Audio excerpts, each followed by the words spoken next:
Chapter 10 A Man on a Rope. I happen to have had a brief friendship with the late, great Butch Lewis, who was a fight promoter. I didn't spend a lot of time with Butch, but most of our conversations were over the phone. But he came to me at a time in my life when I was really down. It was around 2005, and I was trying to get my life together. He shared an analogy during one of our conversations that has stuck with me. I call the analogy man on a rope. For those of us striving to become successful, our journey can be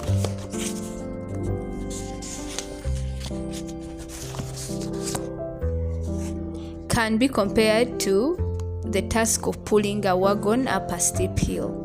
Those willing to make the climb are typically business leaders, business owners, heads of families, foundation heads, leaders of children, or pastors of churches. This wagon is like a wooden wagon that you may have seen in westerns.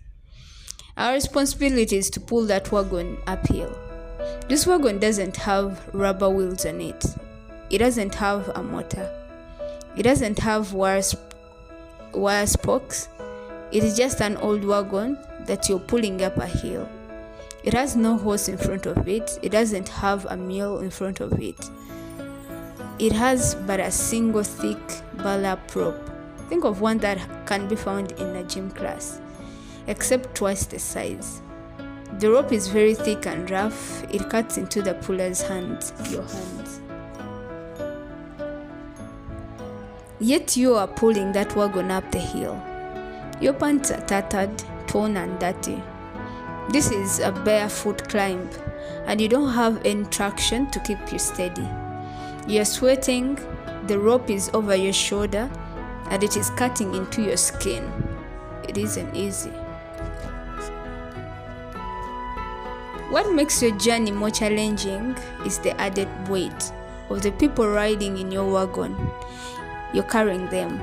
The only people who can get on the wagon are people whom you allow on board. If you're smart, you will choose based on who will assist you in getting the heavy wagon up the hill. You don't want a cart full of dead weight. No one else can pull the wagon but you. You're the one who wants to become successful. You're the one with the gift and the vision. Whom do you have on your wagon? People can aid you in your climb, but I can't pull your rope for you. What you are looking for are people who have one leg over the side, pushing with their foot and trying to help you move the wagon up the hill.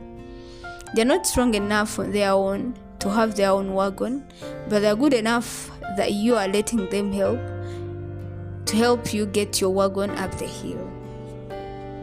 You have some people on the wagon whose job it is to cook and bring food for you.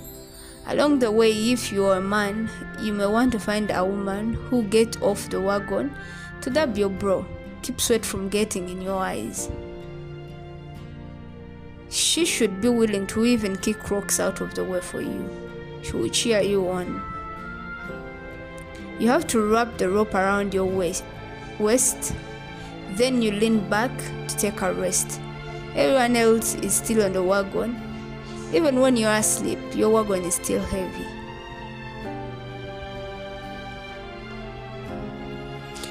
Your wife can inspire you, but she can't pull the rope. She can whisper encouraging words.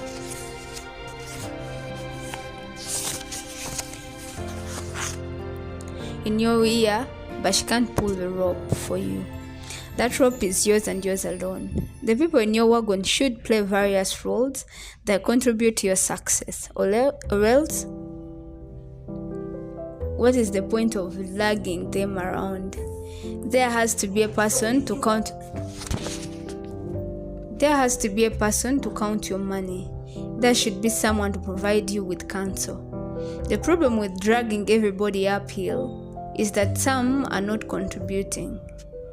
When they see that you are not looking, they lift their foot up and just ride a bit. Some people have gotten so slick with it that have figured out how to get up in the middle of the wagon and not do anything at all, but just ride. I've watched many successful people's ears tear up when I have shared this story. It reminds them of the dead weight that they have been carrying and the people who along the way took them for granted during the ride. The friends who have taken advantage of their generosity, and in the worst case scenario, the spouse or the manager who ran off with their money. Who is in your wagon?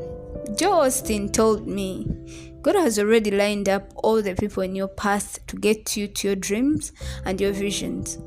All you have to do is to get rid of the wrong ones.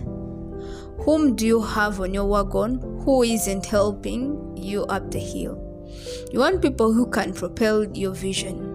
When pulling a wagon up a hill, everyone on board must have a role of value or significance. If I have an old wagon and a rope, then I would like to have somebody at least at night who would come down there and put a little fabric softener on the rope to make it a little bit easier. Maybe somebody who has an oil can would grease the wheels. Somebody who has the ability to fix broken wheels. Someone who does wagon repair in case a rivet comes loose. You want to have people with you who can aid you on your journey. Adding models to your wagon. When you start selecting models to put in your wagon, be clear what they are modeling their gift for you. Be clear that they are modeling their gift for you. I've seen some terrible choices made when people selected role models who fill the wrong roles. You may select a man who is a brilliant businessman, but is an awful husband. Now, as long as he's a business role model, you are in a good shape. I recommend you identify role models who provide you guidance and wisdom in your gift, your career, your finances, and your health.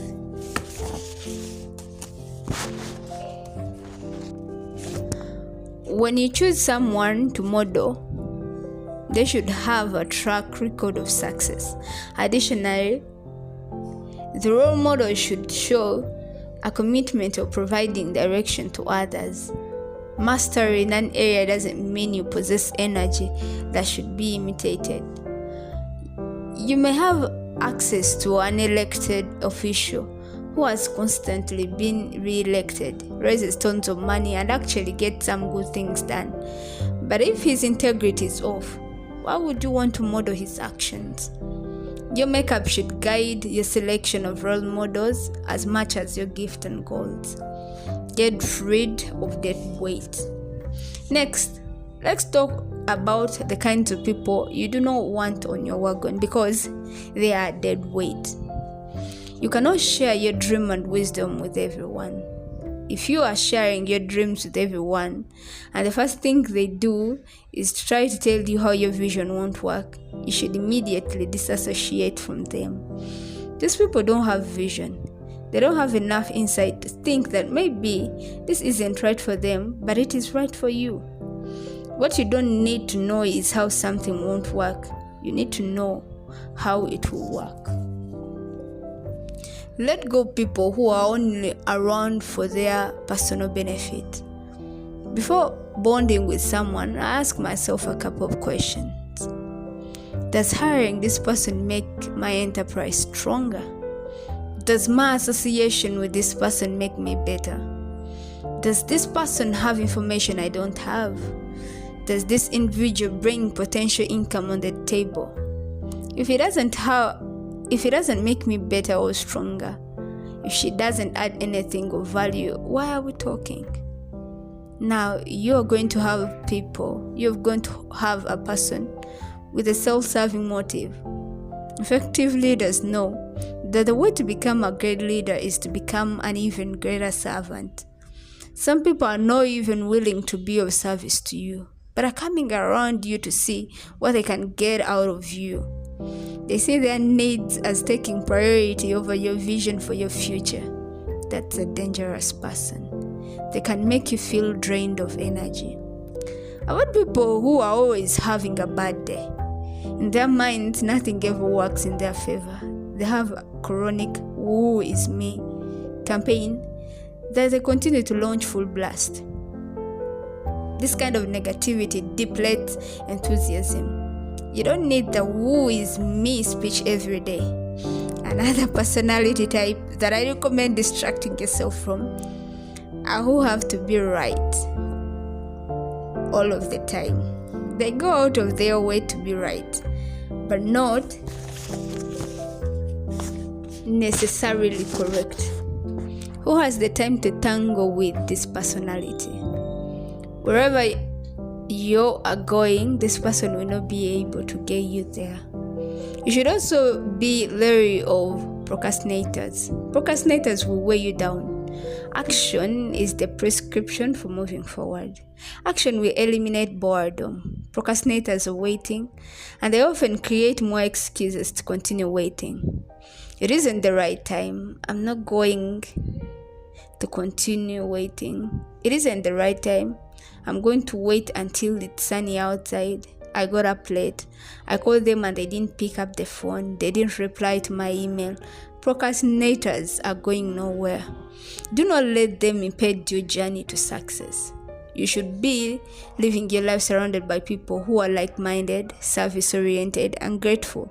People who are trying to accomplish things and who bring something to the table. These are your success actions. Who has to go and how? Name the people who are currently in your inner circle who have to go completely, and not simply move on to the periphery of your life. How will you make the transition with them individually? Write it down.